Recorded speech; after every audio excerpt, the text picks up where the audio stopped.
This is a download from the outdoorstation.co.uk. You're listening to the tale of three podcasters walking across Scotland during the 30th anniversary of the Rab TGO Challenge. Part 1. This podcast is just one from a special series produced from a wealth of recordings made in May 2009 during the 30th anniversary of the Rab TGO Challenge. Recording the event were Andy Howell, Shirley Worrell and me, Bob Cartwright. We were just three of the 360 or so challengers who were walking the unsupported 200 miles from the west to the east coast of Scotland. This was the 30th year of the event, sponsored by Rab and, of course, TGO magazine, who have been behind the challenge ever since its inception in 1980. The framework and principle is totally unique. It isn't a race or competition of any kind. The objective is to foster good fellowship amongst walkers within the framework of a challenging 200-mile expedition. This is a backpacking trip, and everyone carries what they need for the duration, picking up the occasional food parcel along the way. The start consists of a series of sign-out locations on the west coast, anywhere from Torridon in the north down to Ardrishaig in the south. Each challenger, solo, couple or group makes their way via a high route, a low route or the mixture of the two across Scotland to finish anywhere between Arbroath and Fraserburgh on the east coast. There's a set 2-week window to do this in, and each participant submits their route for inspection prior to departure for safety and advice reasons. The places are normally limited to 300. However, on this 30th anniversary, this was increased to 360. Details about the future events, entry forms, past stories and photographs can be found in the October issue of TGO magazine. Plus, in recent years, there's an ever-growing online library of podcasts, diaries and blogs from numerous challengers dotted around the web. Each participant makes the challenge as easy or as hard as they wish. The extremes can be a remote high route, carrying everything you need, navigating your way across wild country, taking in the magic vista which only Scotland can offer, and not seeing another soul for days on end. Or a route taking in the many social meeting places, not camping at all, and using established warm, dry accommodation all the way. Most people do a mixture of the two in different forms, depending on the ever-changing conditions an event like this can throw at you. On this 30th anniversary, 3 of us took audio recorders with us to share our experiences, and those of others we met along the way. Rose and I started from Oban, Andy Howell and his partner Kate from Torridon, and for the first time this year, Shirley Worrell was to give us a solo female perspective, also starting from Torridon. We were all aiming for different finish points on the east coast via completely different routes. And so this is our story.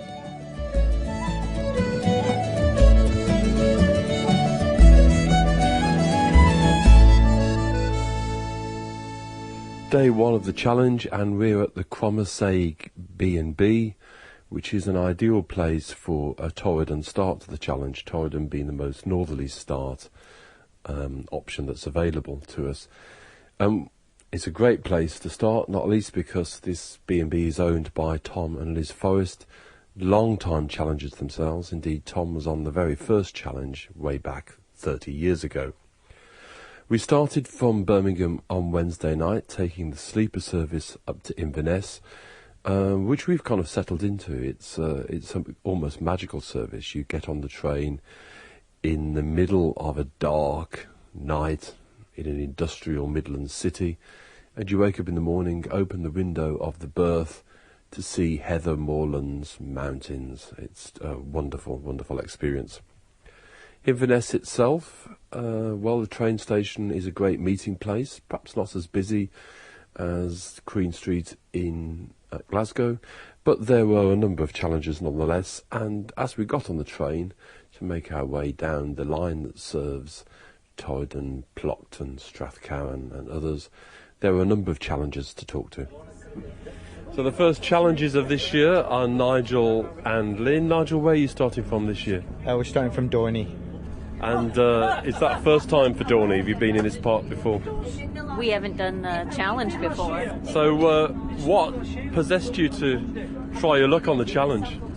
You'll need to talk to him about that. We thought it would be a bit of a laugh because I grew up in the UK, but I moved to the States right after university, and I've lived there for about 16 years.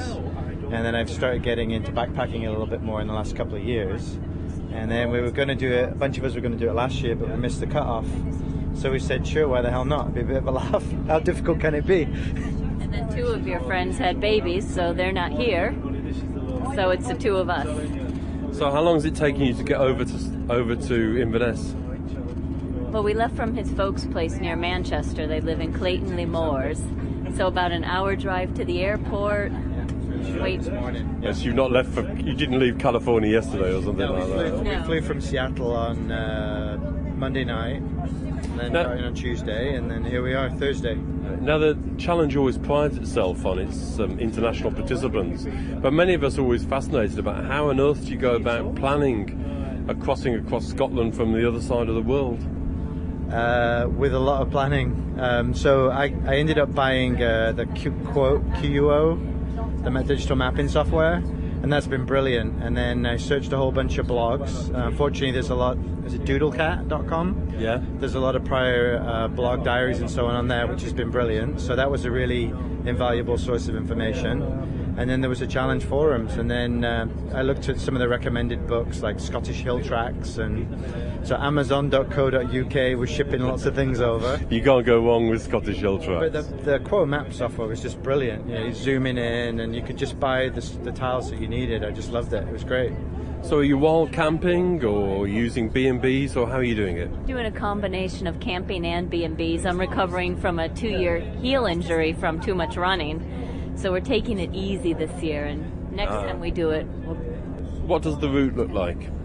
So we do Dorney, Falls of Glomac, then we go to some name I can't pronounce, Corrie na Cleoche or something.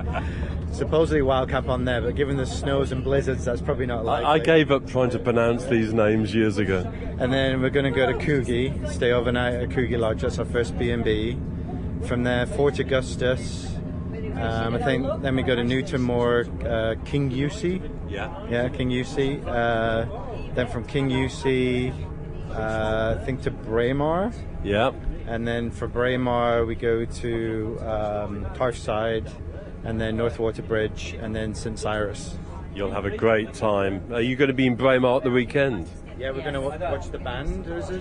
Yeah. Well, we'll all meet again then. Saturday night, supposedly. And All the going staff well. was great. They had feedback on, routes where a bridge was out and reading. Yeah, we had Anne and Alvar.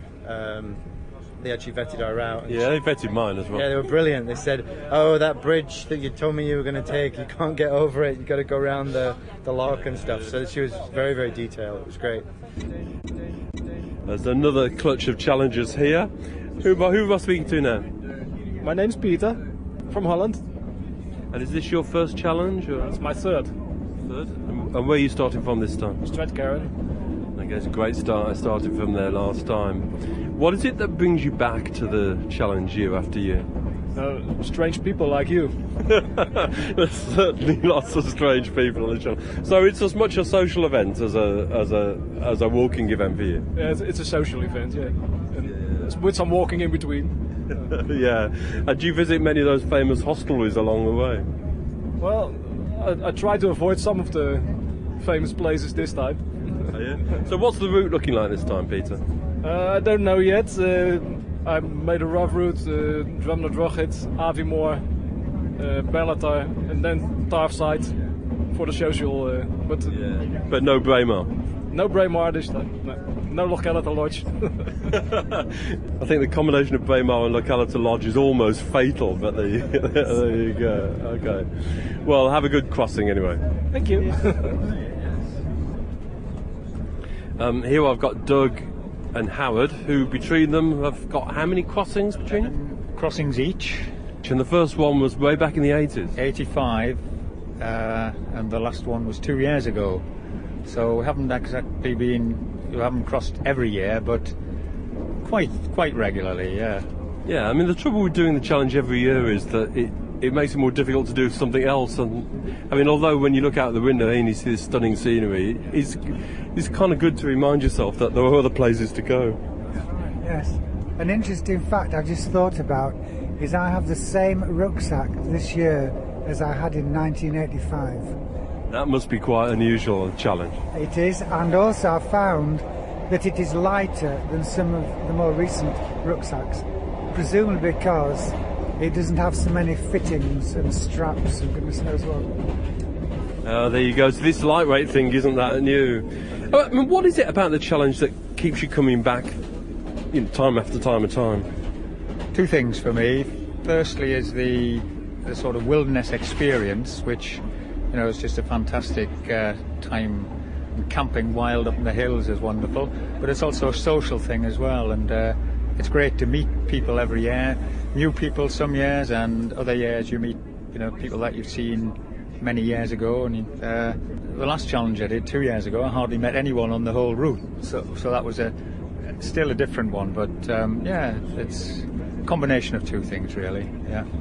And the wild camping and being out in the open for days on end is a real privilege, and something that's a bit different to just Munro bagging, isn't it? Yes, I enjoy the camping aspect of it, perhaps more than at least some of the walking, because of the fantastic locations you can find to camp, where millionaires would obviously like to build their castles, I'm sure, but would only they'd walk there, yeah. Yeah, wouldn't be allowed to, yeah.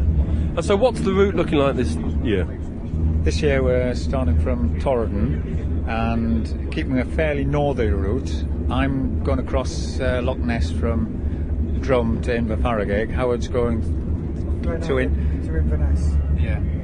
And then we're joining up again after the monoliths at Boat of Garten. We're meeting again there, and then we're going a route south of Tomintoul to Tarlan, down to Aboyne, and then to sample the delights of the Fetteresso forest, so we might never be seen again. Yeah, well, we're doing the Fetteresso as well. I've said every time I do the challenge I'm going to go through that, and I never have yet, actually.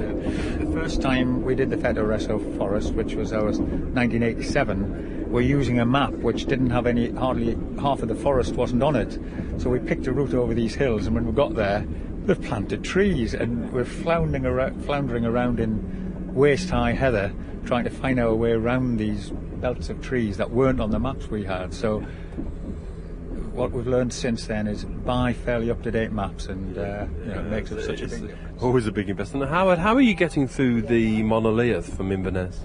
I'm going sort of south-south-east out of Inverness, and then I'm cutting across to Boat of Garten the same way. It's difficult to describe, to be honest. Once you get in there, you just got to get across, haven't you? So no Braemar this year? Not this year, no. I go every other challenge or something, but yeah, you've got to try different new places really, and although you miss not going to Braemar, you gain because you see scenery that in countryside you haven't seen before. So I think that's one of the things that the challenge is all about. But when you've done 11 crossings, it's inevitable that you're going to do bits you've done before, but hey, it's so wonderful it doesn't really matter, Okay, well maybe we'll catch up with each other somewhere in the Fetteresso forest. Howard, Doug, have a great crossing. And also on the train is my fellow blogger Shirley Roll, aka P. Wrigley. Shirley is back on the challenge again. Oh, back on the challenge, first time in 3 years, very much looking forward to having a go. I feel less organised than I've ever been, but I'm sure that I'll, set off in the right direction, and hopefully I can tag on to somebody else. You don't need organisation to get across, just head east. Well, I can try and head east, I suppose. I think heading east will be okay for a day and a half, because I'm planning to follow you tomorrow, and possibly John as well. And then after that I'm just going to get lost in the hills, and I'll just see what happens. Now, there's been a bit of a disaster, hasn't there? You've left your little... Oh no, it's awful. A crisis has occurred, unfortunately, because I realised when I got onto the train earlier today that I've actually left little P. Wiglet at home. which is heartbreaking and crushing. Now, perhaps we should explain for people that haven't actually done the challenge what Little Pea Wiglet is. Well, Little Pea Wiglet is, of course, my small little piglet that comes with me when I do these things. And her head pops out the back of the pack. It does pop out the back, and I've heard nasty rumours that Little Pea Wiglet is a stuffed toy, and I can promise you it isn't true. Little Pea Wiglet's as real as anybody else, and the poor thing will now be crying in the room at home when I've left no food out for him, and he's going to be desperate. And I'm just crushed, and it crossed my mind to go home and see if I could rescue him, but I feel that it may all be too late now. Now, this year you chose your route by picking haunted bothies. I think this is probably the first haunted TGO challenge route ever. Well, although I'm sure now I've said that, we'll have about 50 emails when we get past saying, oh no, it wasn't. Well, I was hoping it might be possible for me to try to find haunted bothies all the way across Scotland, but sadly I wasn't really able to find anything until the Cairngorms. But I do have a plan to stay at Carrora Bothy and then walk up the Larry Grew and then walk through, I think it's the Chalmain Gap, where people have reported interesting stories of hearing scuttling little feet behind them as though there was a small dog following them, but then when they turned around there's been nothing there. And then Rivone Bothy, which is haunted in very ghostly. That route kind of is going the other way to most people, but you've had to do that to get all these haunted bits and pieces in, haven't you? That's right. I've had to, excuse me, I'm going to walk down some valley or other, the name of which currently escapes me, but it's just immediately, it's parallel with the Larry Grew and just to the west of it. Anyway, can't remember what it's called, but anyway, I walk along there and then go up a hill and drop down to Carrora Bothy and then walk up the Larry Grew, yes, not in the usual direction, and through the Chalmain Gap to Rivone Bothy, and then the following day I hope up Cairngorm and then across to Ben Macdui, and then hopefully meeting you and Bob and various people. And maybe even the Grey Man? Well, hopefully the big Grey Man of Ben Macdui for Camp at Loch Etchitron, we hope.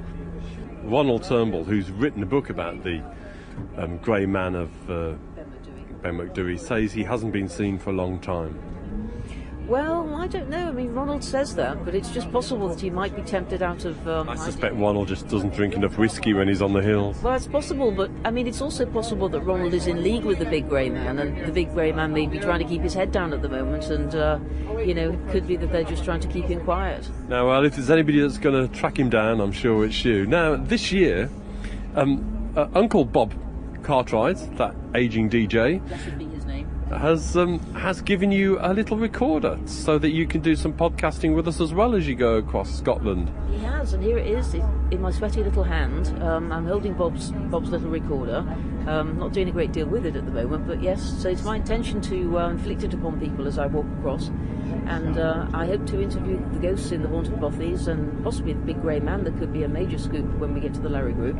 Well, I'm sure if all plans fail, I'm sure Bob's got some haunted house sounds back on his computer that he can just edit in if need be. Well, I certainly hope so. I'd be surprised if he didn't. Okay, well, no doubt we'll chat again over the next few days.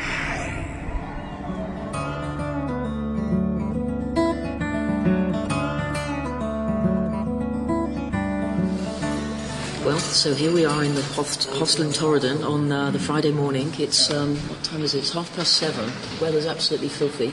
And I'm sitting with Laura. Okay.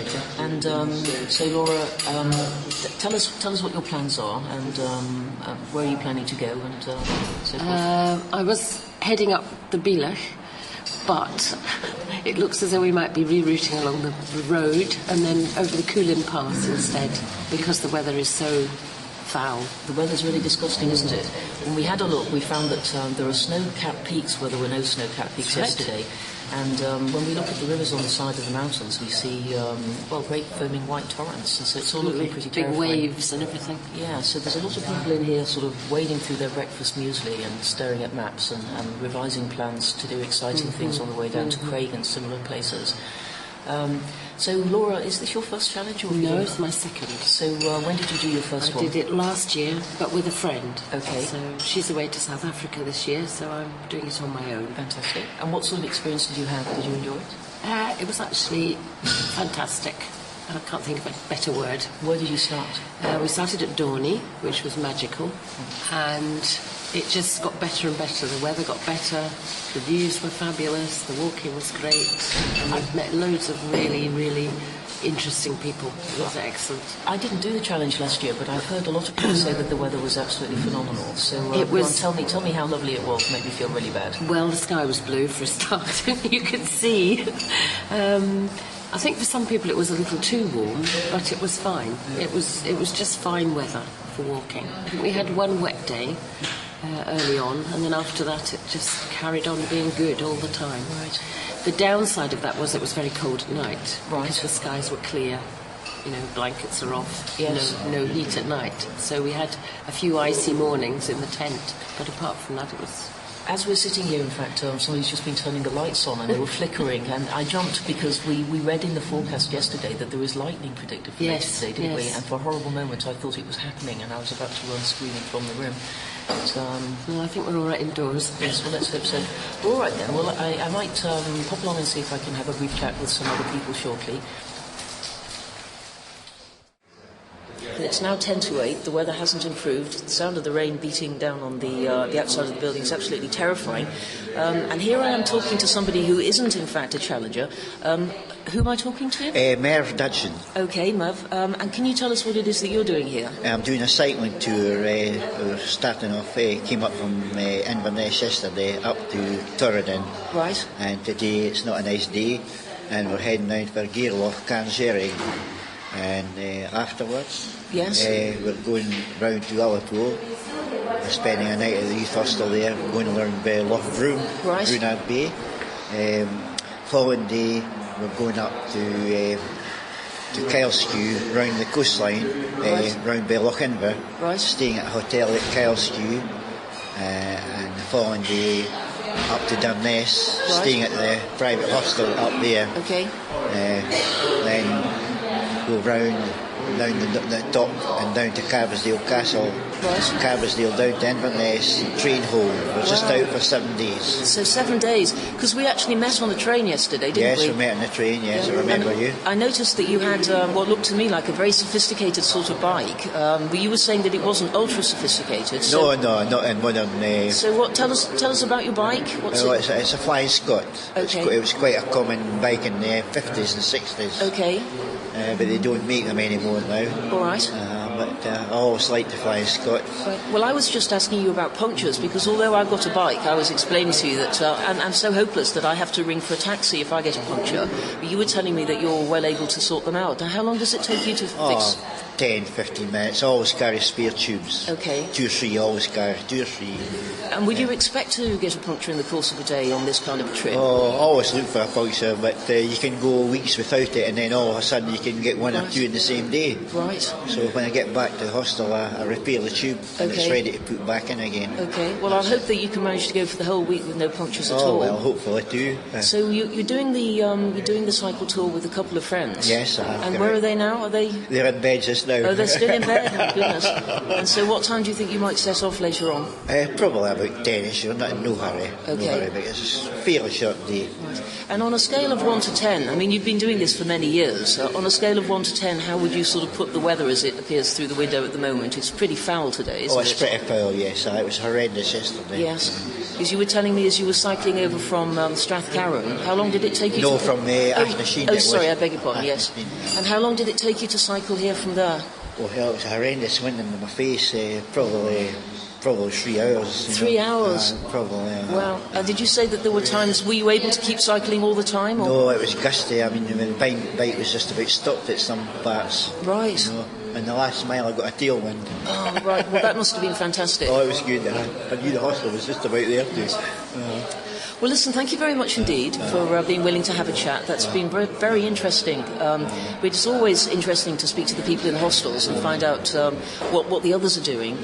Because, I mean, I thought we were nuts, but you know, to be strong enough to take a bike out in this weather seems to me to be significantly more challenging than at least we can just stop at any time. So the very best of luck to you. Thank you very much indeed. It's been a pleasure to chat with you. Okay, and so it's goodbye from Shirley and it's goodbye from Merv. Friday the 8th of May 2009, and I'm currently standing outside the Oban Youth Hostel, Scottish Youth Hostel, which overlooks the bay across the road, and it's a very grey water, a grey start to the day, and a very grey sky, and the weather forecast, strangely enough, is rather grey. And Mick and Gail have just come over to join us as well. We're obviously starting the 2009 30th TGO Challenge. Congratulations everybody for being here. How are we all... Yeah, that's the random crowd that just happened to be standing here. How are we all feeling this morning, Gail? Good, ready to go. Not raining, that's good. Optimistic? About the weather, not so optimistic. About getting to the other side, reasonably. Fine. It was rather pleasant lying in that comfortable hostel bed last night, listening to the rain, I thought.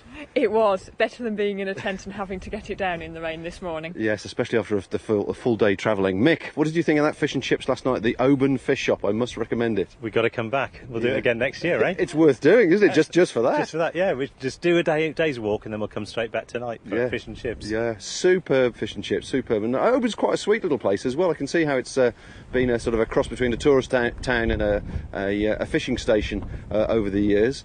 Rose, obviously this is, was your second or third, isn't it? How are you feeling this morning? Lively. Lively. Well, you always are on the first day after a good night's sleep. That's right. No, it was a bit stormy last night, wasn't it? As you said, it was howling and torrential rain. I was thinking, oh, it could be out of this tomorrow. Oh, that's it. Positive thinking. And talking of positive thinking, we're joined very fortunately by our daughter for a few days, Beth, who's done Duke of Edinburgh and done 10 tours, but I don't think's done a long, lightweight backpacking trip in these type of conditions. Morning, Beth. Morning. Yeah, it's a bit of a shock from the Studentville that I normally occupy, but I'm excited.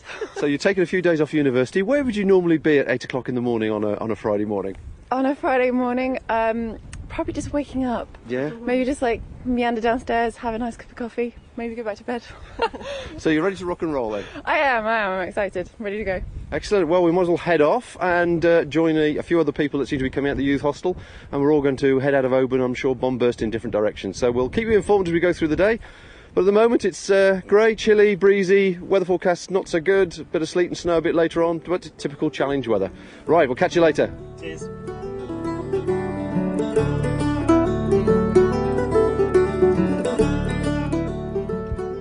So you join us now an hour after we started, and we've since separated from Mick and Gail and another couple that we met briefly who headed over the Oban Golf Course path. We've continued heading northeast towards Connell and the bridge at the Falls of Molenaar, which is about probably, I'd say, half a mile or so ahead of us currently. We're along the path which runs parallel to the railway line on our right hand side. And typical of challenge days, the sun's come out, the ground is still sopping wet. We're sort of half wearing our wet weather gear, but we needed it earlier on when the rain came down in fine form, and we're all feeling pretty good really. You can see the Oban International Airport ahead of us, which looks like a couple of strips on the side of a beach, which looks charming at this distance, and we're just toying with either taking the coastal path, which will take us obviously round the coast to where we want to get to, or turning right to go through the Benderloch forest. But how are you girls doing? Oh, pretty good really. I think I'm tending towards the coastal path. I don't see the sea very often. It would be really nice to spend some time by the sea. And Beth, you're obviously an hour into your into a walk. I'm looking forward to seeing what your perspective of the challenge is really from a young person's point of view. Yeah, I'm enjoying it so far. Just kind of getting used to my pack really, and just haven't carried such weight for a very long time, so just keep readjusting, and I'm sure within a few days I'll get well into the swing of things. It's a bit different to some of the backpacking you've done when you've been, very fortunately, you've been around the world and done a few things, isn't it? Yeah, definitely. I mean, then you probably carry more, but it's just very short distances. Between taxis and airports and so on. Yeah, exactly. So, yeah, true to form, the weather forecasts did say sunshine and showers and cloud, and we seem to have all three in front of us at the moment. The road's a really good, easy, semi-metalled road, and we'll be down there, I'm sure, before very long. Be looking forward to hearing and how Andy and Shirley are getting on, and how they're finding their first day, if they've been as fortunate as us with the weather, or they've had it go one way or the other. Anyway, we'll sign off now and perhaps pick up a bit later on further around the coast. But so far, it's a lovely day, eh, girls? Yeah, definitely. Shawn, welcome to Bonnie, Scotland. What are your first impressions of the TGO Challenge? It's nice. It rains a lot here, but everyone on the challenge is nice. Now, it's your first time to Scotland, I understand, as well as being the first challenge, yeah? Yep. So, what are your impressions so far? It's a good event. I think it's a good reason to get out and meet people and do some adventuring, some hiking. You're from Minnesota. I understand you've got some serious hiking under your belt and involving a little bit of snow. So it's not as if anything's going to scare you from a weather point of view. No, physically, I'm not worried about the challenge. It's right up what I usually do, the distance and the time. So yeah, I'm not really too worried about that.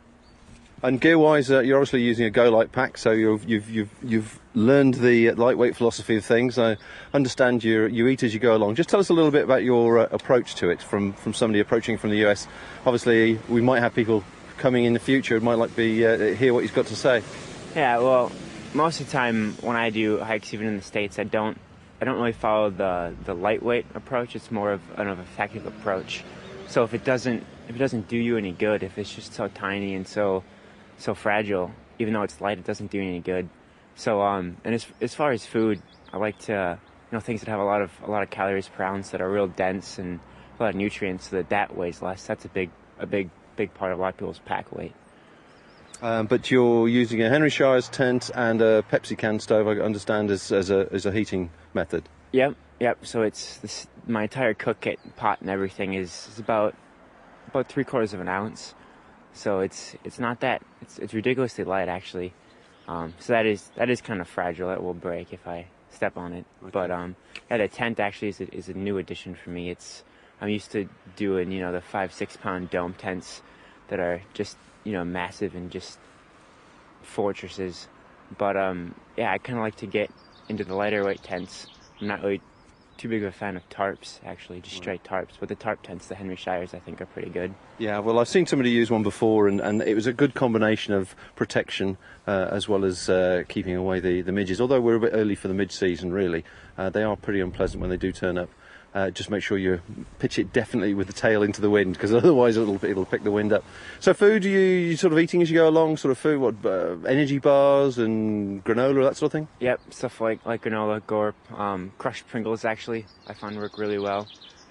Things like Snickers bar in the morning, oatmeal, some hot cocoa. Just pretty much a little food with a lot of energy in it, just as we go every 2-3 hours.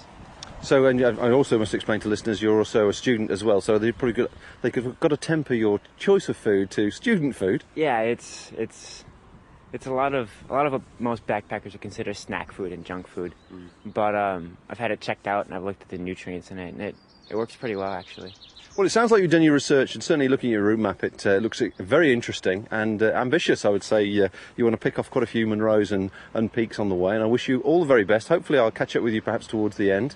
I hope you have a safe journey and enjoy it and meet as many sociable challenges on the way that perhaps persuade you just slightly to have a bit of a rest and enjoy it, Yeah, thanks.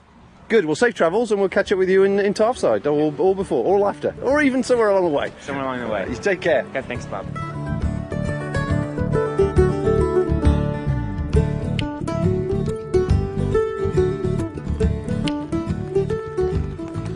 So as you can hear, this is the end of day one, and the weather is still being fairly consistently inconsistent. We've had a day of mixed emotions and mixed success, all on different topics, really. We didn't make the wild camp point that we were aiming for at the top of Barcaldine Forest, but we're actually ensconced in the campsite, Caravan and Camping Club campsite at Barcaldine, which is absolutely superb. Although the ground's got a lot of stones in it, it's in an old walled garden of a Victorian house, I think. I haven't seen the house, but it's certainly an old house, obviously. And it's absolutely immaculate. The showers are piping hot, there's flowers in the toilets, the ladies are very, very happy from that point of view. But it's beautifully run, and run with pride, so congratulations to them. We met up with Shawn, who you probably heard a small piece with there, a first-time American from Minnesota who was quite interesting to chat to. And we met him a few K just before the falls of Lorna, where, as it happened, he was following us and we were just changing once again for the weather. And he caught us up and had a chat there. And then we started along the road looking for the route that we decided to go on, which is a path that's marked that runs parallel to the road on the seaside through Benderloch and down to Balcaldine, thinking it would be a good blow for us as well as a good sight. But the weather was rather changeable, to say the least, and I think I'll ask Rose really what her thoughts were on the weather from that point of view. It was typical Scottish weather, really, wasn't it? I mean, we couldn't have another one like last year. And every 10 minutes it was different, so it was constantly changing. As you can hear, we had torrential downpours, we had brilliant sunshine where you think, oh God, this is great, and then the next minute we'll have hail. And wind too, so yes, a good start to a challenge. It was a bit of a mixed bag. Sadly, the path, which was superb up until Benderloch, where we stopped for a coffee. Now, coincidentally, one of the nice things that happened to us as we came off, the path sort of ebbs and flows and slightly joins the road, then goes back again. As it joined the road, there was a lay-by, and there were a couple of cars and a van parked in the lay-by, and we sort of carried on walking head down. And suddenly one of the vans tooted us, and it was Richard Commode, who is an old friend of ours, somebody I walked with very first time 5 years ago on the challenge, and we've sort of kept in touch since. And I sent him my route map, and by pure coincidence he was actually loading his laptop up to have a look at the route I would have been taking at that particular time, to see if he could have caught up and brewed us up a kettle. And as it happened, because we'd chosen that particular route, it wasn't mentioned on the map at all. So it was a great coincidence to see him. And he drove down the road to Benderloch and booked a table in a cafe, and we sat and had a very rewarding hot chocolate and tea and scones, and a pleasant break from it all, really, until we got back out again. And sadly, the path just petered out at that particular village, and frustratingly, we had to walk 2 or 3 miles along the side of the road, which is a very, very fast road, and not one to be particularly recommended. So we, after that couple of miles past the Sea Life Centre, I think it is, the path suddenly reappears again, and it's a lovely paved cycle path, and it takes you wending your way through Barcaldine Forest, and there's a whole pile of cycle routes and walking routes. So we decided that discretion was the better part of valour. It was 5 o'clock, we'd had a long day, we were all feeling a bit sore and weary, and decided that to treat ourselves to a campsite. So it wasn't quite the wild camping that I'd promised Beth, but I'd love to know what her opinion was of the day, really.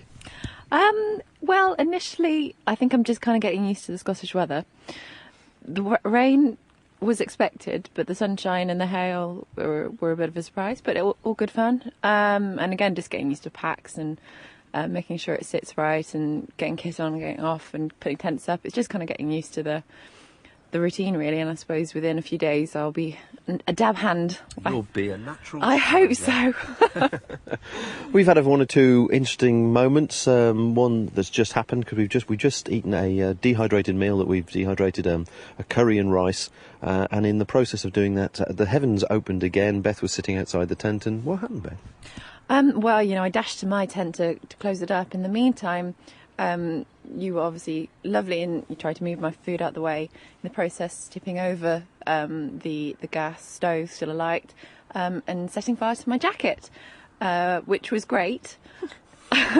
Slightly entertaining, but it was luckily only singed to the edges, so it's still waterproof, which is the main thing, because I think I'm going to need it. And it has a very unique mark, which will always make it your jacket. Exactly, that's the main thing. So, as I say, what time is it now? It's 7 o'clock-ish, yeah, I think it's 7 o'clock. So we're going to tidy up now, sort ourselves out. A day of mixed experiences. We've done a reasonable distance, I have to say, and we've been told, confusingly, from different people, some disagreeing information, Somebody from the Forestry Commission told us there was a path open, and the chap here at the campsite has told us that it's closed, and that will affect the route that we take tomorrow. So tomorrow morning will be a bit of a challenge. The weather is forecast to be exactly the same, which is very, very frustrating. And we've also, as I understand it, got peat bogs to introduce Beth to for the first time, which is in itself an experience. And sadly, as it's been raining for a few days, I don't think that's going to be a great one for all of us. But still, we will pick up when we can, and hopefully give you some information. But we're rested now, we've eaten, and we're feeling a lot brighter than we were a few hours ago. Would that be fair? Definitely. And listen, the rain stopped. Well, it's the end of first day's walking, and we are sitting here, a little group of us outside of Jerry's hostel at Craig.